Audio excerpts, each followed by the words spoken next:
அனைவருக்கும் வணக்கம்.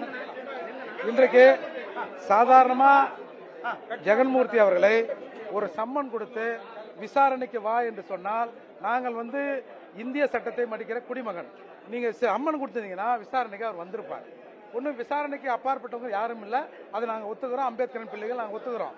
அப்படி சம்மனும் எதுவுமே கொடுக்காம திட்டமிட்டு இவரை அசிங்கப்படுத்த வேண்டும் என்பது நோக்கம் ஒண்ணு. இன்னொன்னு, நீங்க ஒருத்தரை கைது பண்ண வரீங்கன்னா பொதுவா காவல்துறை என்ன பண்ணும்?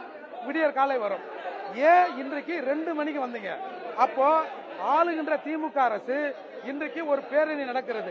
அந்த பேரணியின் செய்தி வெளியில வரக்கூடாது என்பதை மறைப்பதற்காக ஜெகன்மூர்த்தி அவர்கள் ஏதோ கடத்தல் வழக்கில் கைது செய்யப்பட்டார் என்ற ஒரு செய்தியை காவல்துறையை வெளியிடுகிறது.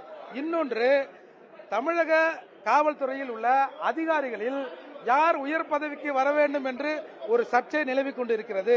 அதன் அடிப்படையில் ஒரு பட்டியல் சமூகத்தை சார்ந்த ஒரு அதிகாரியை இவர்கள் மட்டுப்படுத்த வேண்டும் என்று இந்த வழக்கில் வேண்டும் என்று சேர்த்திருக்கிறார்கள்.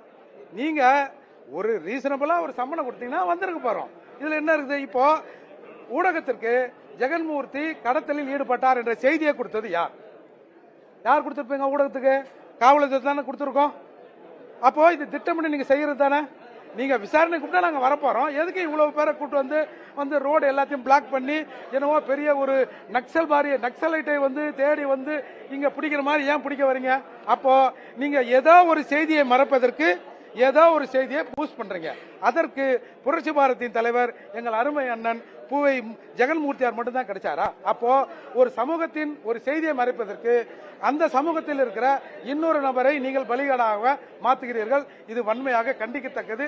எப்பேற்பட்ட விசாரணை வந்தாலும் அண்ணன் ஜெகன்மூர்த்தியார் அதற்கு ஆஜராவார். நாங்கள் சட்டத்தை மதிக்கிற குடிமகன்கள். ஏர்போர்ட் மூர்த்தி, புரட்சி தமிழகம்.